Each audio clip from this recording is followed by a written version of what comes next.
नमो सिद्धाणं नमो आर्याणं जैनमो सविसावणं वीरो मङ्गलं गौतमो गणि मङ्गलं कुन्दकुन्दाद्य जयं धर्मोऽस्तु मङ्गलं सर्वमङ्गलमाङ्गल्यं सर्वकल्याणकारिकं प्रधानं सर्वधर्माणां जयनं जयतु शासनम्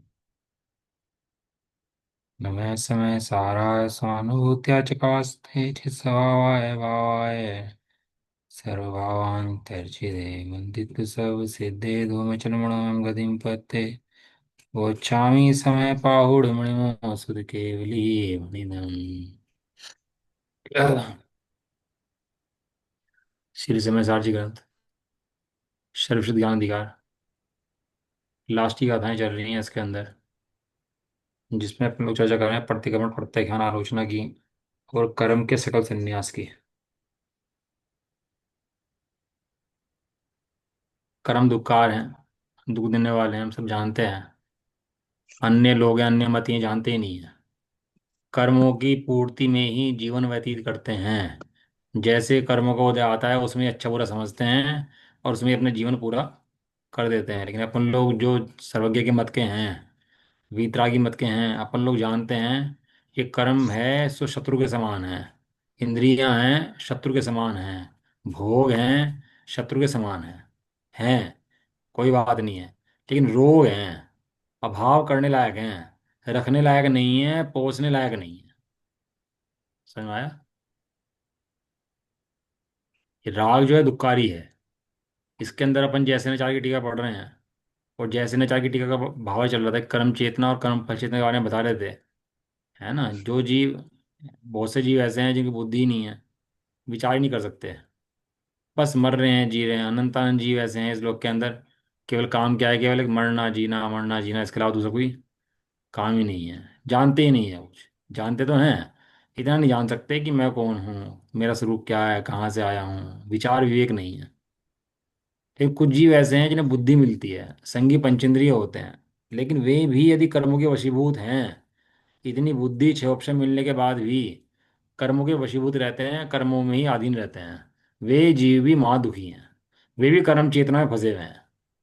वे जीव भी कर्म चेतना में ही से वही। फंसे हुए हैं। तो इतनी बुद्धि मिल जाए जीव को, इतना ज्ञान मिल जाए, बताए तू आत्मा है, तू आत्मज्ञान कर, तू महान वस्तु है। ऐसी वस्तु को जान ना जाना कर, और राग में विकल्प में मरे, शुभ में मरे जा करके, तो उसका क्या इलाज है? उसका कोई इलाज नहीं हो सकता है उसके बाद। जिस प्रकार किसी दरिद्री को अमृत का पान कराएं, और वो दरिद्री अमृत, वो कोड़ी को अमृत पान कराएं, और कोड़ी अमृत पान ना करे, दरिद्री को चिंतामणि रत्न दें, और दरिद्री चिंतामणि रत्न की तरफ देखे नहीं, उसको देखे ही नहीं चिंतामणि रत्न को। तो कह रहे हैं इसी प्रकार इस अनादि काल से रुलते हुए जीव को धर्म का उपदेश दें, और ये धर्म की बात सुने नहीं, तो इसके भाग्य की महिमा हमसे नहीं हो सकती। ऐसा कहता है। इतना समय सारची की जैसा ग्रंथ, वीतरागी जैसे देव, कुंद कुंद जैसे गुरु, जिसे इनके हृदय में भक्ति नहीं है, वो जैन कहलाने लायक भी नहीं है। वो जैन कहलाने लायक भी नहीं है। लायक भी नहीं है। तो जैन कहलाने लायक क्या नहीं है? वो अपना हित करता है। जैन तो तू हो मत हो, इससे कोई लेना देना किसी जैन धर्म को है नहीं। लेकिन तू अपना महान हित करता है इन सब बातों से। मैं प्रसिद्ध हो जाऊं, बहुत फेमस हो जाऊं, मेरे फॉलोअर बढ़ जाएं, मैं यूट्यूबर बन जाऊं, मैं ऐसा बन जाऊं। प्रसिद्ध होना चाहता है। ये जितने प्रसिद्ध हैं सब दुखी हैं। जितने प्रसिद्ध रह कर सुखी बनना चाहते हैं, ये सारे के सारे दुखी हैं। आप, तो आपको लगता हो प्रसिद्ध हैं भैया, बड़ी गाड़ियों में घूम रहे हैं, ऐसे महान दुखी हैं सारे सारे, जितने प्रसिद्ध हैं अपने आप में बन रहे हैं। कम प्रसिद्ध रहना ही अच्छा है। कम प्रसिद्ध रह करके अपना काम करना अच्छा है। क्या काम करना अच्छा है? तत्व ज्ञान का काम करना अच्छा है। तत्व ज्ञानी सदा सुखी। और तत्व ज्ञानी के बिना कितने भोग इकट्ठे कर ले, सब महादुखी, सब महादुखी। तत्व ज्ञानी शरण है। ज्ञानियों को इस अशरणभूत जगत के अंदर एक तत्व ज्ञानी शरणभूत है। एक तत्व ज्ञानी औषधि है। तत्व ज्ञानी निकलने का मंत्र है। अब अज्ञानी के बात समझ में आती नहीं है। अज्ञानी तो अपना हाहाकार में लगा रहता है, प्रसिद्धि करने के चक्कर में लगा रहता है, और ऐसा प्रसिद्धि को पाने के चक्कर में पूरा जीवन खराब कर देता है अपना। इतना महंगा जीवन जीव को कैसे मिलता है कल्याण करने के लिए? कैसे कर्मोपदेश का आता है, एक इंद्रिय से निकल करके पंचेंद्रिय बन जाता है। कहाँ एक इंद्रिय में रुलता है, जन्म मरण करता है 18 बार, है कहाँ पंचेंद्रिय में आता। और पंचेंद्रिय में आकर के भी ये भव भी भोगों को समर्पित कर देता। ये भव भोगों के लिए नहीं है, भोगों के अभाव के लिए है। और वास्तव में कहो तो आत्मज्ञान की प्राप्ति के लिए है, तत्व ज्ञान की प्राप्ति के लिए है। ये भव जो मिला है, ये भव नष्ट करने लायक नहीं है। भोगों में, भोगों की भट्टी में अब ये जीवन हवन नहीं होगा। है, भोगों की भट्टी में हमारा जीवन अब ये हवन होने वाला नहीं है। नहीं। अब हमने दृढ़ निश्चय कर लिया, मैंने कमर कस ली है, मैंने दृढ़ कर लिया अपने आप को कि अब मैं इस मोह का, संसार का अभाव करूंगा, और इसके अलावा मेरे को कुछ काम और है ही नहीं, इसके अलावा कुछ नहीं करूंगा। ऐसा। चलो अपन लोगों ने कर पढ़ा था ना, कल अपन लोगों ने प्रतिक्रमण पढ़ लिया था ना। अब आगे आ गया, अब पेज नंबर या अगला आ गया इसका। अब प्रतिक्रमण कल्प का वर्णन करते हैं। प्रतिक्रमण का वर्णन करते हैं कल्प। कल बताया था ना कि प्रतिक्रमण की भूमिका कौन सी है, कि ये जो व्यवहार के प्रतिक्रमण है वो भूमिका अलग है, और निश्चय के प्रतिक्रमण है वो भूमिका अलग है। अब दोनों को मिक्स करोगे तो फिर मैच नहीं कर पाएगा आप लोग किसी का भी। तो व्यवहार के प्रतिक्रमण छोड़ दूं क्या? वहां पाप करता है कोई काम होता है तो प्रतिक्रमण आदि होते हैं और बराबर, लेकिन वो प्रतिक्रमण नहीं है। प्रतिक्रमण वास्तविक कौन सा है? जब आत्मा आत्मा में बैठ जाए तो वास्तविक प्रतिक्रमण है। शब्द दिया था ना, अप्पा अपमयी रहियो, अप्पा अपमयी रहो, आत्मा आत्मा में रहे, ये वास्तविक प्रतिक्रमण है। और ये श्रद्धान ज्ञान चारित्रिक लेवल से होता है, तो हमें लगता है चारित्रिक लेवल से होना चाहिए, जबकि पहले श्रद्धान ज्ञान सम्यक होते हैं। पहले ज्ञान में जानना होता है, ज्ञान में जानने से श्रद्धा और ज्ञान सम्यक होते हैं, और चारित्र में फिर निर्मलता बढ़ती है। श्रद्धान ज्ञान एक साथ हो जाते हैं, सम्यक, और चारित्र में वृद्धि होती है। हमें लगता है ये चारित्र में वृद्धि होगी तो धर्म है, ऐसा नहीं है। सबसे पहले धर्म शुरू होता है श्रद्धान से, और श्रद्धान से पहले शुरू होता है ज्ञान से। श्रद्धान से पहले शुरू कहाँ से हो सकता है? धर्म की शुरुआत ज्ञान कहाँ से से। होती है? सबसे पहले ज्ञान, तत्व ज्ञान, उसके बाद तत्व श्रद्धान, और तत्व श्रद्धान के बाद फिर सम्यक चारित्र होता है। पहले नहीं आता। ये क्रम है इसका। इसी क्रम से आएंगे, पहले ज्ञान होगा, फिर श्रद्धान होगा, और फिर चारित्र होगा। ये क्रम है, इन तीनों की तिकड़ी का नाम ही मोक्ष मार्ग है। आप कह रहे देखो, अब प्रतिक्रमण कल्प का वर्णन करते हैं। जो मैंने भूतकाल में किया, जो मैंने दूसरों से कराया, तो जो मैंने अन्य करते प्राणी को अनुमोदना की, किसके द्वारा? मन वचन काय के द्वारा, वह सभी मेरा दुष्कृत मिथ्या हो। वो कहते हैं ना, दुष्कृत मिथ्या हो, दुष्कृत मिथ्या हो, दुष्कृत मिथ्या हो, है ना। मिच्छामि दुक्खडम, वो बोलते हैं ना श्वेतांबर लोग, तो ये सब बोलते हैं इस तरह से, मेरा दुष्कृत भी है। एक इंद्रिय आदि जीवों की यदि कभी मैंने हिंसा की हो, शुद्ध हृदय से कहता हूं मैं, दुष्कृत हो, निष्फल हो, दुष्कृत्य पर हो। यदि मैंने एक इंद्रिय आदि जीव की भी हिंसा करी हो, किसी को कराई हो, किसी अन्य कर्तव्य की अनुमोदना करी हो, क्रोधादि कराए हो, करिए हो, कर्तव्य की अनुमोदना करी हो, तो वो मेरा जो दुष्कृत है, वो क्या हो? मिथ्या हो। क्या हो माने? आगे ऐसा ना हो, जो हो हुआ ठीक है, ये मिथ्या हो माने। अब आगे से ऐसा ना हो, वो दुष्कृत है। दुष्कृत किसे कहते हैं? जो दोबारा उत्पन्न ना करने की भावना हो तो दुष्कृत कहते हैं। दोबारा उत्पन्न करने की भावना ना हो उसे क्या कहते हैं? दुष्कृत। दुष्कृत। अभी कोई पहले माफी मांग लेगा, फिर दोबारा करेगा, माफी मांग लेगा, फिर दोबारा करेगा, बार बार सॉरी, फिर गलती करेगा, फिर सॉरी, फिर गलती करेगा, तो दुष्कृत अभी तूने समझा नहीं है। ये तो चारित्र होने क्रम में होता है। अरे हम भी जानते हैं भैया चारित्र, लेकिन जिस तरह तू कहता है ना, इस तरह नहीं होता। मन वचन काय के द्वारा वह सभी मेरा दुष्कृत मिथ्या हो, इस प्रकार क्षयों के संयोग रूप एक भंग हुआ। करा कराया अनुमोदना करी, मन वचन काय। मैंने भूतकाल में किया, जो मैंने दूसरों से कराया, मैंने करते हुए प्राणियों को अनुमोदना की, किसके द्वारा? मन से, वचन से, वह सभी मेरा दुष्कृत मिथ्या हो। इस प्रकार एक एक को कम करने से पंच संयोगी तीन भंग हुए। ये पढ़ चुके हैं अपन हम सारे भंग, अमरचंद देव ने एक एक करके खुलासा इनका कराया। इन्होंने संक्षेप में उनको बोल दिया। इस प्रकार संयोग रूप आद्य अक्ष संचार से उनचास भंग होते हैं, इस प्रकार टीका का आशय है। वो सात सात के साथ वेद अपन लोग पढ़े थे, बनाए थे, उनचास होते हैं, वो सब वही बता रहे हैं। अथवा उसी को सरल तरीके से कहते हैं, कैसे? करत कारित अनुमोदना, ऐसे प्रत्येक असंयोगी तीन भंग हुए। करत तथा कारित दोनों, कृत तथा अनुमोदना दोनों, कारित तथा अनुमोदना दोनों। इस प्रकार द्विसंयोगी तीन भंग हुए। करत कारित तथा अनुमोदना त्रिसंयोगी एक भंग हुआ। इस प्रकार एक सप्तभंगी हुई। पढ़े आप लोग ने भंग पढ़े? भंग भंग किसी पढ़े धर्म थे। के अंदर भंग नहीं है। अपने जैन धर्म के अंदर भंग मिलेंगे आपको। भंग माने वस्तु की सिद्धि करना, इसका नाम भंग है वास्तव। जिन्हें भंगो का ज्ञान नहीं है उन्हें वस्तु सिद्धि नहीं होती। व्यक्त है, व्यक्त अस्ति है, व्यक्त अस्ति है, अवक्तव्य है, अस्ति नास्ति, वक्तव्य नास्ति वक्तव्य है ना, सात भंग है उस तरह से। अस्ति नास्ति, उस तरह से। तो इस तरह से सात भंग इन्होंने यहाँ पर ये लगाए हैं अपने। किसके? करत कारित अनुमोदना के। उसी प्रकार मन वचन तथा काया प्रत्येक के असंयोगी तीन भंग होते हैं। करत कारित अनुमोदना के लगाए, मन वचन काया के लगाए। मन तथा वचन दोनों, मन तथा काया दोनों, वचन तथा काया दोनों, इस प्रकार द्विसंयोगी तीन भंग हुए। मन वचन और काया त्रिसंयोगी का एक भंग हुआ। इस प्रकार ये दूसरी सप्तभंगी हुई। मन के साथ किया, वचन के साथ किया, काय के साथ किया, ऐसा प्रत्येक के असंयोगी तीन भंग हुए। मन और वचन दोनों के साथ, मन और काया दोनों के साथ, वचन और काया दोनों के साथ, मन वचन काया तीनों के साथ किया। इस प्रकार कृत संबंधी तीसरी सप्तभंगी हुई। कृत की तरह कार्य भी, अनुमोदना पर भी, कृत कार्य दोनों पर भी, कृत अनुमोदना इन दोनों पर भी, कारित अनुमोदना इन दोनों पर भी, तथा कृत कारित अनुमोदना इन तीनों पर भी प्रत्येक की इसी क्रम में सप्तभंगी लगा लेना चाहिए। इस प्रकार ये सब सात भंगी मिलकर 49 भंग होते हैं। यह प्रतिक्रमण कल्प समाप्त हुआ। यह जो उसने स्वाध्याय लिया था अमरचंद देव का, उसमें पूरा समझाया था कि कर्त पे, कारित पे, अनुमोदना पे, मन से, वचन से, काय से, तो 49 भंग कैसे बैठते हैं उसके। मैथमेटिक्स में बोलते हैं इसको अपने प्रोबेबिलिटी। कितनी प्रोबेबिलिटी है? तीन के सामने तीन रख दो, तो कितनी प्रोबेबिलिटी हो जाएंगी उसकी। तो उसके बताई दिया आपने कि तीन भी बैठती हैं, नौ भी बैठती हैं, 49 भी बैठती हैं।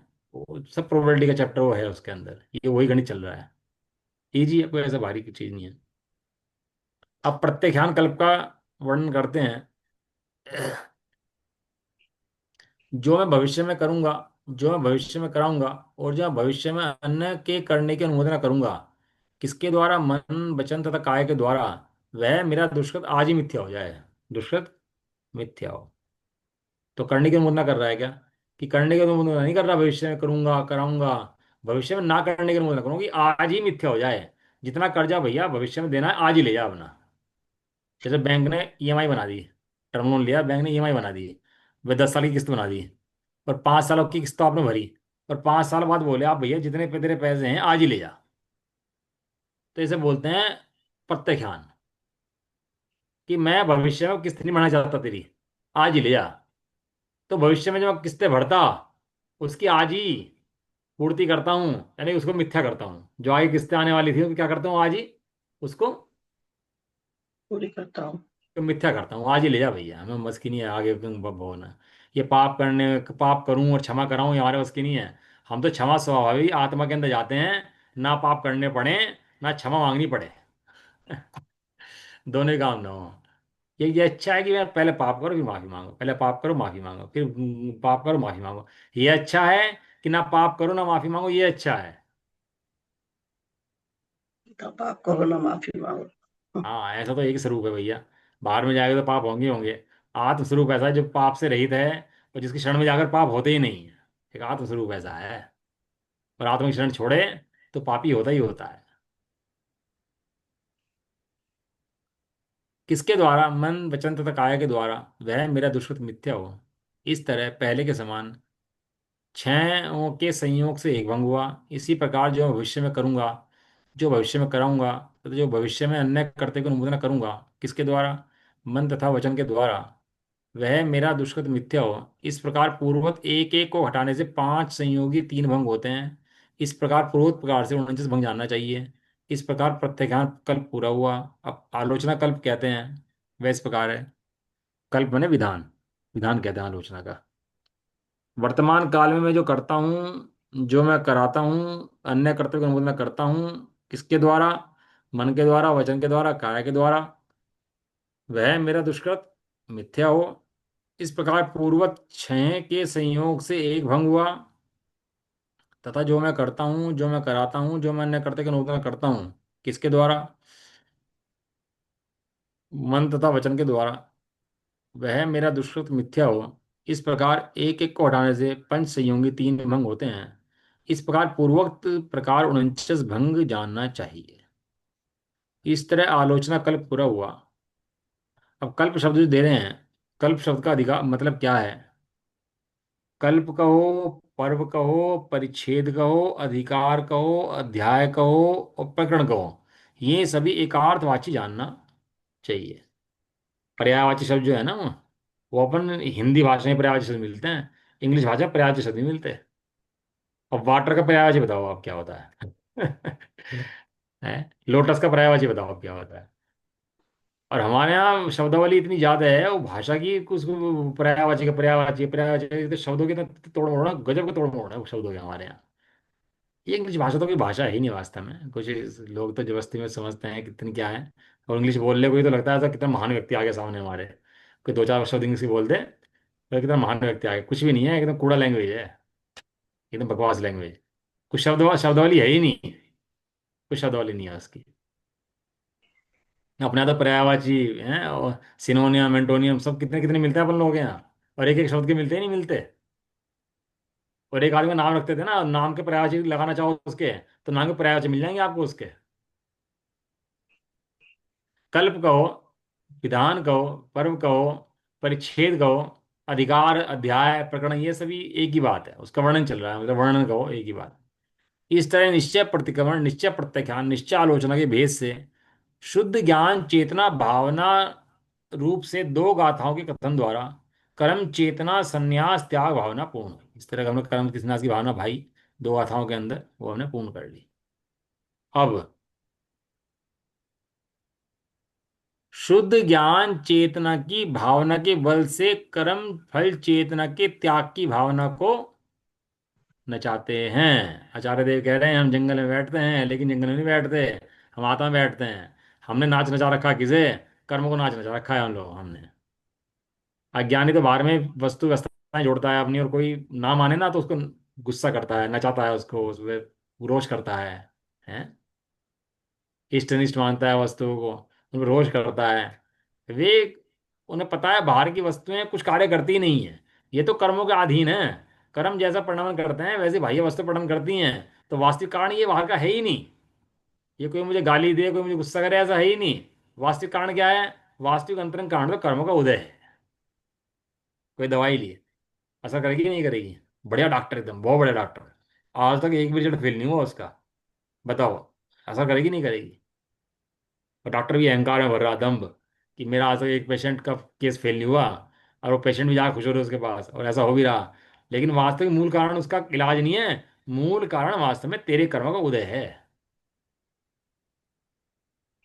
वो लगता है ऐसा है कि नहीं ये इलाज करते हैं इनका, भाई साहब कोई केस फेल नहीं होता, ये 100% रिजल्ट है इनका। लेकिन ऐसा नहीं है। वास्तविक कारण वहां पर क्या है? कर्मों का उदय। क्योंकि आचार्य देव और जैनी लोग इस बात को जानते हैं, इसलिए बाहर का इलाज नहीं करते, कर्मों का इलाज करते हैं। वो कारमान शरीर जो अंदर में विराजमान है ना, अंदर अपने आत्मा है, कारमान शरीर है और उदारिक शरीर है, तीन शरीर हैं। ज्ञान शरीर, एक ज्ञान शरीर, एक कारमान शरीर, और हाँ एक शायद। उदारिक शरीर। देवो नारकों का वैज्ञानिक शरीर कह लो, हमारा उदारिक शरीर कह लो, वो एक ही बात है। शरीर तो बाहर में है ना। तो ये बाहर में शरीर जो है ना, इसका कारण कौन है? कि इसका कारण जो है कारमान शरीर है। और कारमान शरीर का कारण कौन है?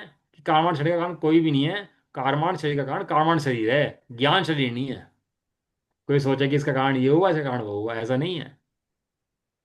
और देखो जो औदारिक शरीर है वो स्थूल है, कारमान शरीर सूक्ष्म है, और ज्ञान शरीर अति सूक्ष्म है। समझ आया कि तीन शरीर कैसे कैसे हैं? औदारिक, कारमण और ज्ञान, तीन शरीर हैं। हाँ, ये शरीर अब अज्ञानी को क्या लगता है? ये शरीर ही में है, वो जानते ही नहीं इसके अलावा। वो कदाचित व्यवहार आभासी पढ़ लेना कारमण शरीर है, तो मानता नहीं है, मानता यही कि शरीर में हो। जबकि ज्ञानी जानता है ये उदारिक शब्द का संबंध कारमान शरीर से है। इसकी व्यवस्थाएं जितनी बनती हैं अच्छी बुरी, उनका संबंध किससे है? उसका संबंध कारमान शरीर से है। जैसा कर्म उदय में आवे, वैसे ही संयोग सुपावे। अब तो डॉक्टर इलाज कर पाएगा नहीं कर पाएगा? यदि कारमान शरीर मना कर दे कि नहीं तेरा इलाज नहीं होना है, तो डॉक्टर इलाज कर पाएगा नहीं कर पाएगा? डॉक्टर जान बचा पाएगा? नहीं नहीं। बचा पाया। कोई वैद वो बचा ले है, कोई रोग को दूर कर दे किसी को है? अगर किसी के बाल उड़ जाए ना तो बहुत मेहनत करता है, बाल भैया बाल आ जाए किस तरह मेरे, और मालिश कराएगा, दवाई खाएगा, आंवला खाएगा, पता नहीं क्या क्या करता रहेगा बाल को लाने के लिए। सफेद पड़ जाए तो काले करने के लिए पता नहीं क्या क्या करेगा है। और आखिर में झक मार देगा ना जब बाल उड़ जाएंगे, तो बिग लगवा लेगा उसके ऊपर, ट्रांसप्लांट करा लेगा, इलाज करा लेगा उसका, क्या आप आ गई है, अरे कहाँ से आ गई है। और कुछ नहीं होता, बालों को डाई करता फिरेगा, बाल सफेद काले करता फिरेगा। अरे क्या इन्होंने रखा है भैया पुतगलों को, बाल इससे काले होते हैं क्या डाई फाई करने से? लेकिन अज्ञानी सदाकाल शरीर में व्यस्त रहता है, शरीर को सहाता रहता है। जबकि ज्ञानी को पता है कि इसका मूल कारण ये शरीर नहीं है, शरीर की हारी बीमारी, आना जाना, रोना गाना जो भी कुछ है, उस सब का संबंध इस कारमान शरीर से है।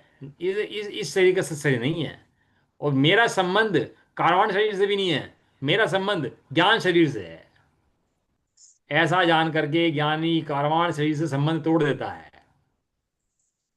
कारमान शरीर का ज्ञान कारमान शरीर से संबंध तोड़ने के लिए है, और ज्ञान शरीर का ज्ञान ज्ञान शरीर को अपना मानने के लिए है।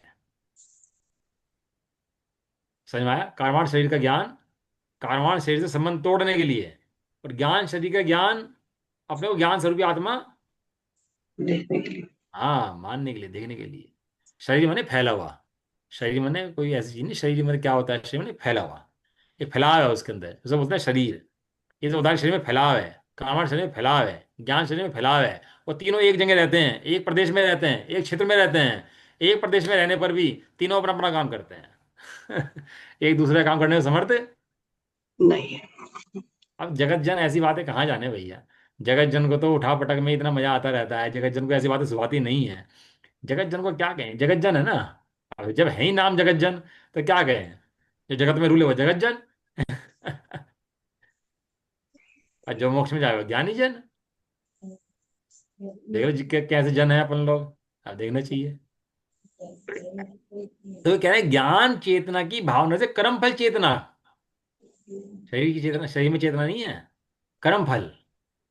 वास्तविक में जीव की चेतना को है तो कर्म फल चेतना कहा उसको। वो बाकी बाहर की व्यवस्था तो अलग है।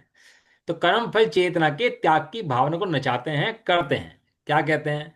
जैसे कि मैं मति ज्ञानावरण कर्म के फल को नहीं भोगता हूं। अब लगा लेना सब इसके अंदर जितने भी आगे के हैं, वो बता देंगे आगे। तो फिर क्या करता हूं? और फिर दोबारा वही बात आ गई, मैं तो शुद्ध चैतन्य स्वभावी आत्मा का ही संचेतन करता हूँ, अर्थात सम्यक अनुभव करता हूँ। जैसे न आचार्य ने बहुत सारी बातें तो अमरचंद देव की कॉपी कर दी बिल्कुल एज इट इज। जो उन्होंने पढ़ा, अमरचंद देव का, वो अपनी टीका के अंदर उन्होंने कॉपी कर दिया। उन्होंने कुछ चेंज नहीं करा, उन्हें लगा होगा भाई इसमें कुछ चेंज करने लायक नहीं है, तो उन्होंने वैसा क्या वैसा लिख दिया। कहीं कहीं उन्होंने चेंज करा, कुछ हटाया घटाया बढ़ाया, लेकिन ऐसा बहुत कम है। ऐसा मेरे ख्याल से आधा परसेंट भी हो तो मुझे लगता नहीं कि इतना ज़्यादा होगा जितना चेंज उन्होंने करा है अमरचंद देव की टीकाओं के अंदर या गाथाओं के अंदर। वो आधा परसेंट, 0.25% इसके अंदर उन्होंने अपनी अकल लगाई होगी। अकल तो पूरी लगाई कि चेंज किया, कि जो चेंज किया वो 0.25% कुछ चेंज करा होगा उन्होंने, बाकी चेंज कर नहीं पाए उसके अंदर ज़्यादा, ना कुंदन देव के अंदर ना अमरचंद देव के अंदर। लेकिन कुंद जो अमरचंद देव ने काम करा कुंदन देव की गाथाओं के अंदर, तो गाथाएं चेंज नहीं करी, लेकिन जो टीकाएं लिखी, जो उनका विवरण दिया अमरचंद देव ने, उन्हें गजब ढाया है अमरचंद देव ने तो। यदि कुंदन देव की गाथाएं 15 पेज के अंदर है ना, 15-20 पेज के अंदर गाथाएं लिखी जाएंगी, ये 415 गाथाएं कितने पेज में आ जाएंगी? 15-20 पेज के अंदर। तो कुनकुन देव को टाइम ज़्यादा लगानी होगा लिखने के इसको, वो याद महीना भर लग गया होगा बस, ज़्यादा 15-20 दिन, महीना भर में गाथाएं लिख दी होंगी पूरी पूरी हैं जितनी गाथाएं हैं। ठीक, अमरचंद देव की टीका और टीका और टीका, इतनी विस्तारित टीका है अमरचंद देव की, उन्होंने बहुत मेहनत करी इसके अंदर। और जितना अपन को शास्त्र दिखता है ना मोटा, ये इतना मोटा, ये कुंदकुन देवी गाथाओं की वजह से नहीं है। ये अमरचंद देव की टीका की वजह से है, मोटा शास्त्र ये है। और रामचंद्र ने कितनी मेहनत करी हुई, जंगल में बैठ करके पत्तों पर लिख लिख करके एक एक एक खुलासा करा। यदि इंद्रिय शब्द आया तो इंद्रिय का शब्द को देखा, अवध पुट्ठम आया तो उसका शब्द का पूरा मीनिंग दिया उन्होंने, इतना समझाया, इतना खुलासा करा कि लोगों को समझ में नहीं आएगा इस तरह से। खाली इंद्रिय शब्द समझेंगे तो इंद्रिय शब्द का मतलब कुछ ले जाएंगे, तो उन्होंने इंद्रिय शब्द की व्याख्या करी पूरी की पूरी। जैसे न जाने फिर व्याख्या करी, लेकिन उन्होंने एज इट इज व्याख्या कर दी जैसे अमरचंद देव ने करी थी बहुत सारी। समझ में आ रहा है आप लोगों को कितना काम करा रामचंद्र देव का, कितना उपकार है। लोग कहते हैं अमरचंद देव ने काम खराब कर दिया, ना करते तो इतनी दिक्कत नहीं पड़ती समाचार पढ़ने में। अरे रामचंद्र ने दिमाग काम खराब नहीं करते, रामचंद्र ने काम सुधार दिया। कुंद को चाह रहे कि सीधी बात है, समझ में आती नहीं अपन लोगों के, यदि रामचंद्र देव ना होते।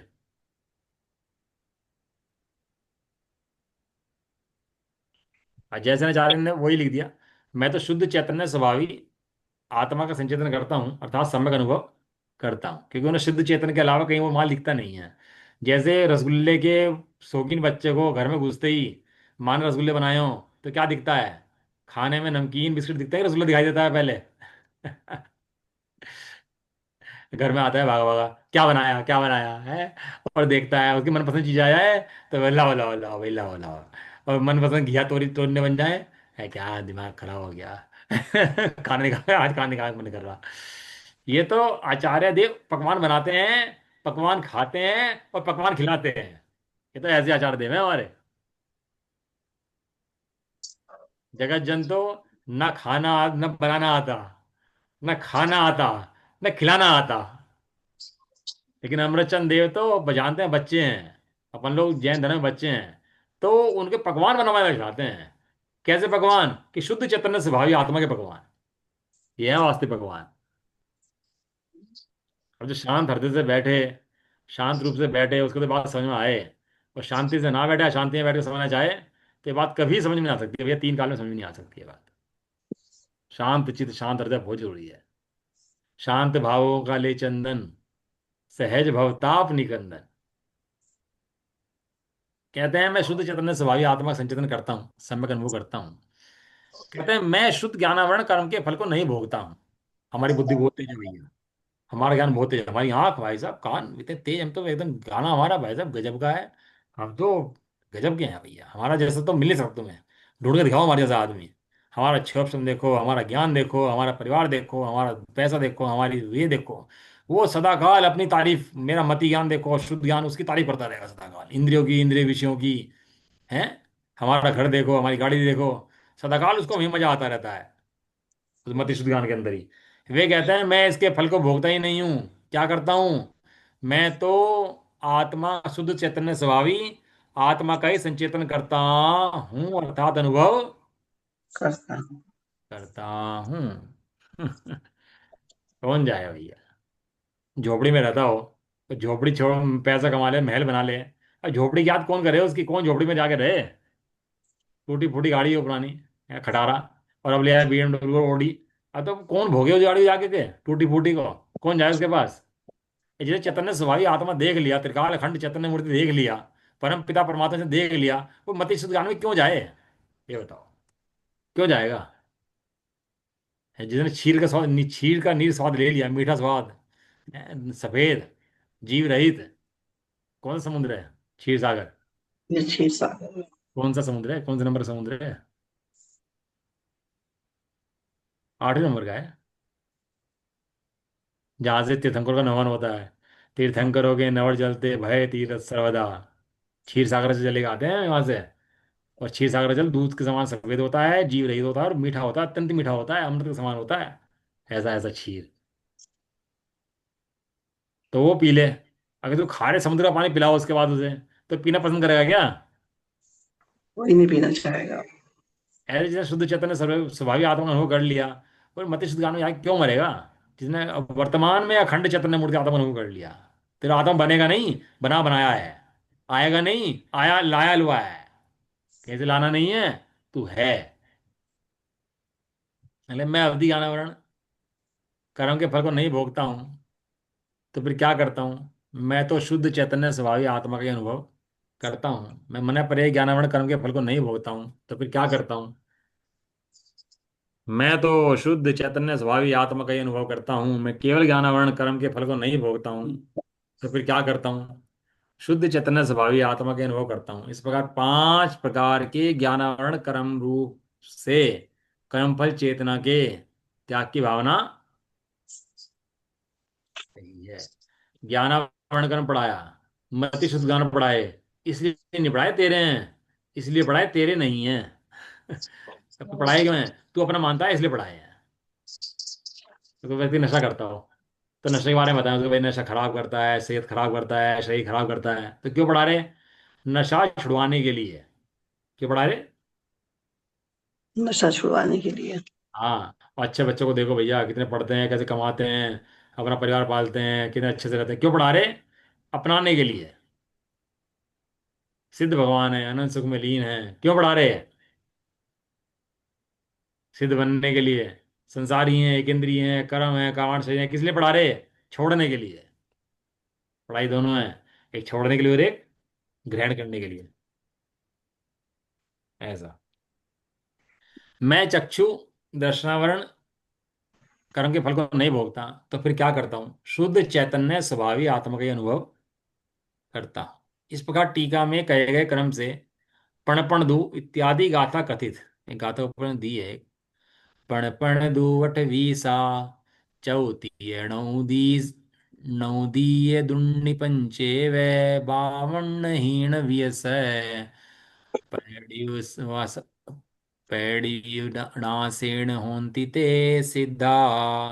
एक गाथा लिखी है ना, कैसे लाया गाथा है।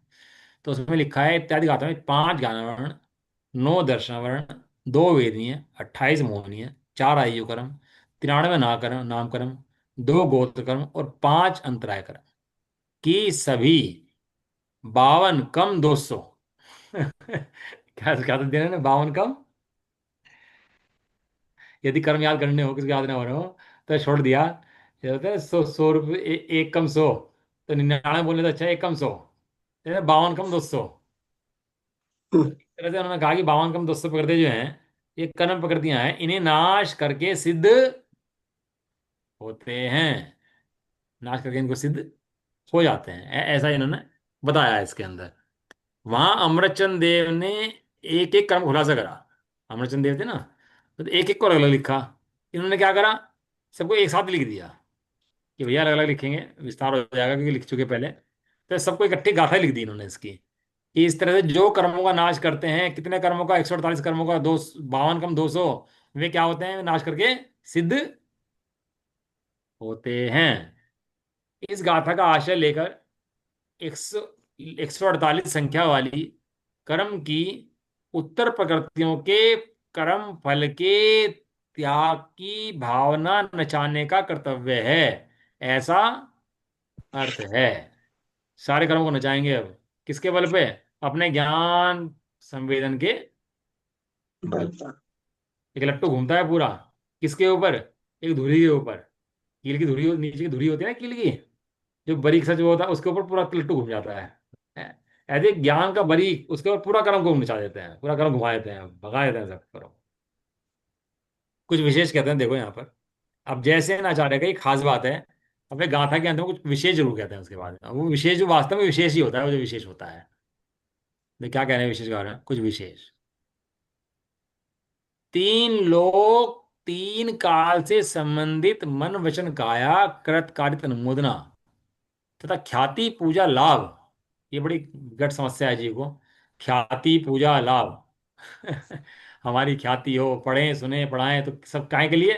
ख्याति के लिए, पूजा के लिए, लाभ के लिए। काहे के लाभ के लिए? संसारी लाभ के लिए, संसार में लाभ हो हमारा। जितना वो काम करता है धर्म के, सब काहे के लिए? ख्याति ख्याति। पूजा लाभ। और भीड़ भड़का होगा ना, तो वहां पूजा करने में बड़ा मजा आएगा इसको। और माइक इसके हाथ में दे दो तो वहां और मजा आएगा। गाने में, भजन कराने में उसको बड़ा मजा आता है, माइक वाइक हाथ में आ जाए और भीड़ भड़का हो। और एक आदमी पूजा करने पड़ जाए तो कैसे मर से बैठ के पूजा करता है। एक डिफरेंस कहाँ से आया है इसके अंदर ये? माइक सामने आ जाए, गूंगा बोलने लग जाए, या माइक सामने आ गया भैया। ये माइक्रोफिले की बीमारी बहुत बड़ी बीमारी है भैया के टाइम में। ये माइक की बीमारी ने सबको ऐसा मार के रखा है। और माइक सामने आए, छूटता नहीं माइक वास्ता।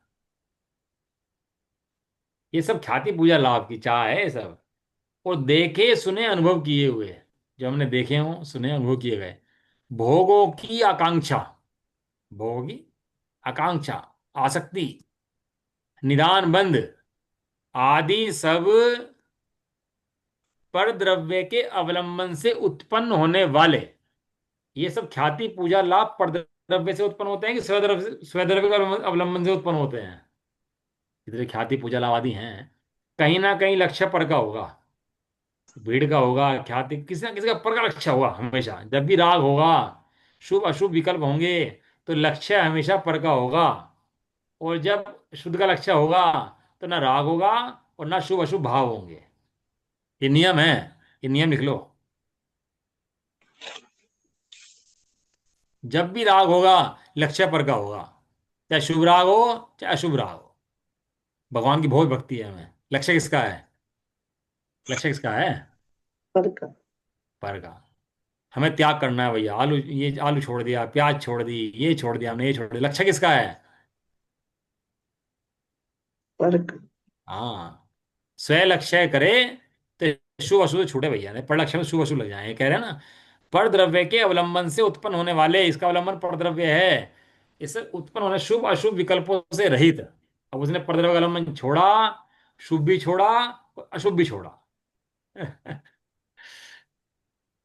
अर्थात चिदानंद, चैतन्य आनंद रूपी एक स्वभाव रूप शुद्धात्म तत्व के सम्यक श्रद्धान, ज्ञान, अनुचरण रूप अभेद रत्नत्रयात्मक निर्विकल्प समाधि से उत्पन्न होने वाले वीतराग सहज परम आनंद सुख रस के आस्वाद वाले परम समता रस रूप परम समरसी भाव के अनुभव के अवलंबन से भरित पूर्ण अवस्था वाले केवल ज्ञानादि अनंत चतुष्टय के व्यक्ति रूप साक्षात उपादेय भूत कार्य समय सार को उत्पन्न करने वाले निश्चय कारण समय सार वाले शुद्ध ज्ञान चेतना की भावना का अवलंबन करके कर्म चेतना के त्याग भावना और कर्म फल चेतना के त्याग की भावना मोक्षादि पुरुषों द्वारा की जानी।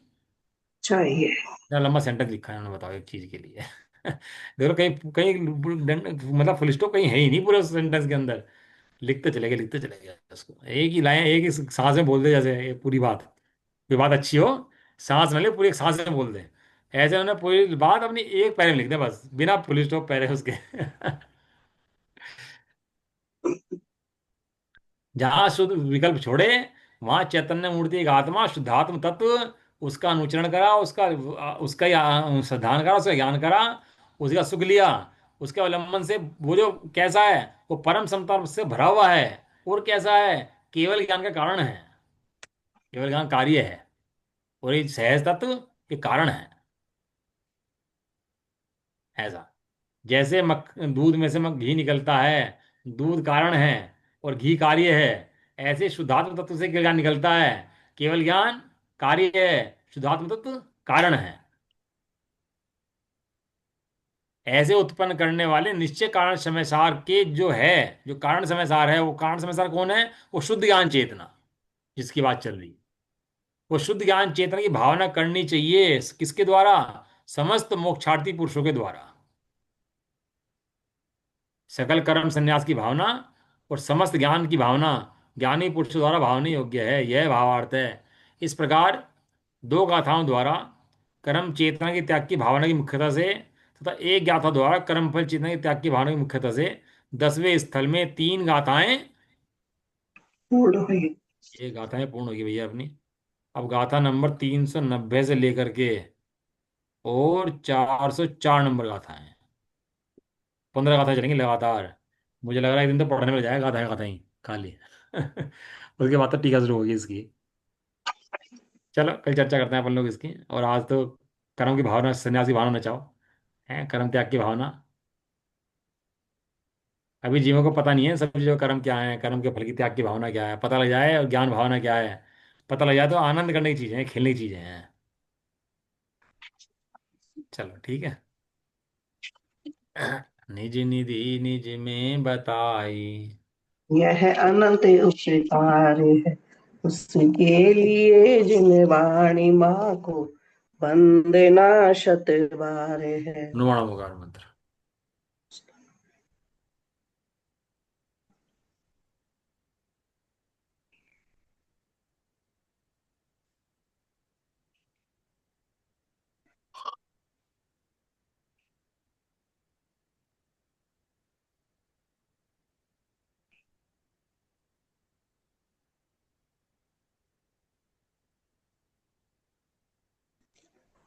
जय बलदाष्टमी माता की। जय हो। जय हो। महान जैन धर्म की। जय हो। जय हो। एक साथ बोलिए। जय जय जय। जिनेन्द्र, जय जिनेन्द्र। सबको जय जिनेन्द्र, सभी को जय जिनेन्द्र।